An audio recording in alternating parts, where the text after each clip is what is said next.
So to brush up here with some editing involved, I was just talking about the 24/7 laboratory, the emotions, the thoughts, how when we manipulate less, it's a great opportunity to explore mindfulness.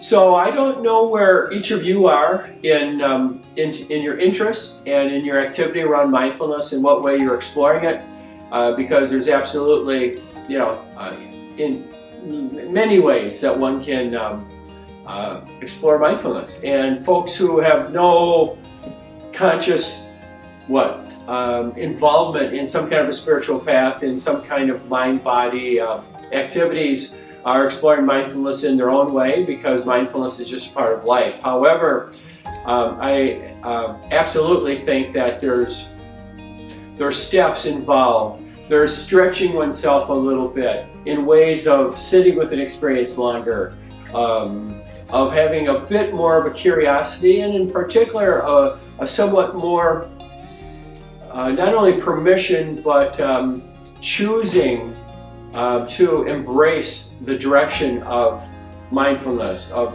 being aware of experiences and doing less with it. Because one of the things is that, I mean, there's many things involved here, some of which I can't put words on because I don't know absolutely all levels of this inside out. I don't think anyone probably does. Where our individual, I mean, we can say personality, our egoic nature of how we identify with thoughts, how we have this part of our mind that has its own agenda, that has a self-image, that has habits and knee-jerk reflexes to see the difference in others, to resist all kinds of moments throughout our daily life that trigger some level of reactivity, some level of something that may have a part of us, again, sort of, I'll say self-image, the part of us that has this identity, the part of us that is reactive emotionally because of our beliefs, because of our vulnerabilities, because of the nature of how one's egoic aspect that humans are clearly have going in their experience and in their living. We're highly emotional beings.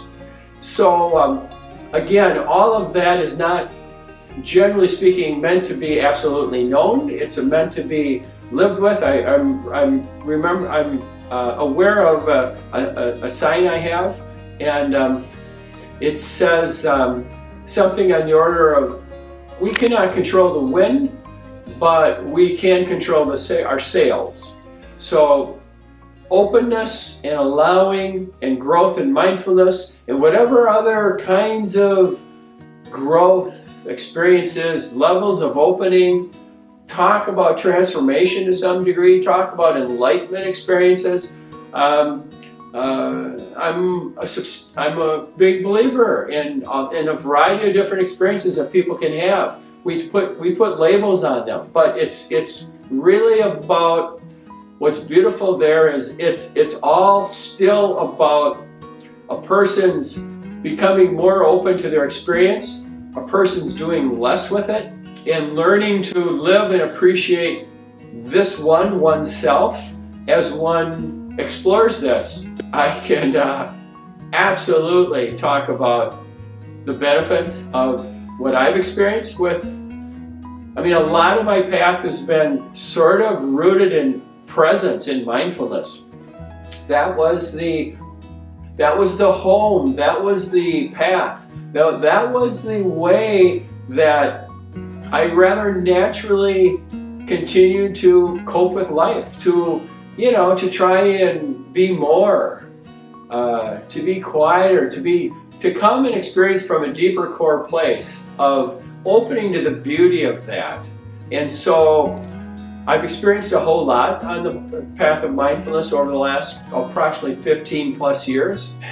And so the greater ease of daily life, the substantially less burden of daily living, the effort that one gets to avoid, or a fair amount, you got to be careful how I say that, but the improvement in how one flows in life, how one is no longer nearly as attached to using thoughts to manipulate one's experience. We think we have more of that going on in general, human beings do, and that is absolutely what I bring to the table. That's absolutely what I've experienced. This is the best that I know about life, and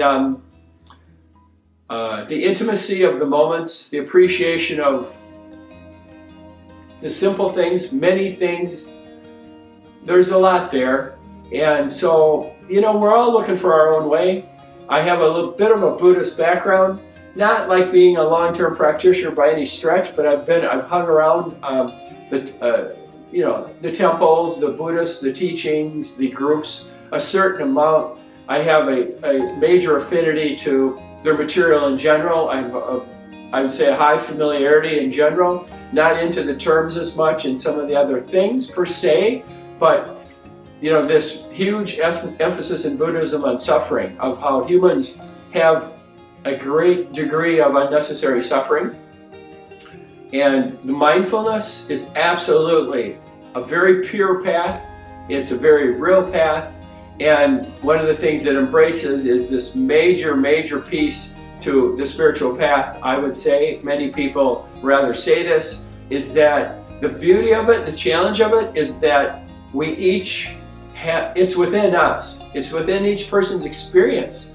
It's within each person continuing to open, experience themselves, allow more of the experience to be as it is, would be one major aspect of that. And as I like to say, we're the instrument. We need to be played. We have great capacities of greater stillness, openness.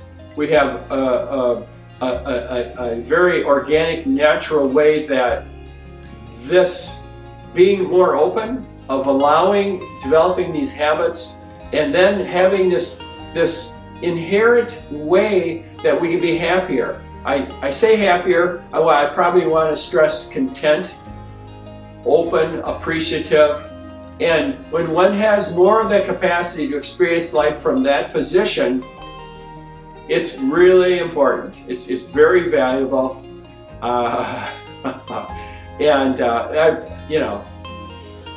Everyone's on paths. No one has it all together per se. It's not about that, but there's an invitation, and whether one does mindfulness and is interested in it, plays with it, shows up, and goes off on their spiritual path, or whatever people do, it's all beautiful, it's all okay.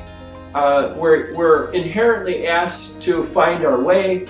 The challenge or the perspective of mindfulness is that some people say when one is very thought identified, when one is using thoughts as their major vehicle to control, manipulate, to react, and we know and live life through that way. Some people would say that's somewhat dysfunctional, because there's inherent limitations, there's inherent struggles. And I would suggest that a person is not playing themselves as an instrument as an effective way to experience these capacities that are just very pleasant, very centered, very open. And that's a very good remedy for the Buddhist understanding of how humans suffer and we struggle. So with that said, love, peace, have a nice day. Good to chat with you today. Take care. Bye-bye.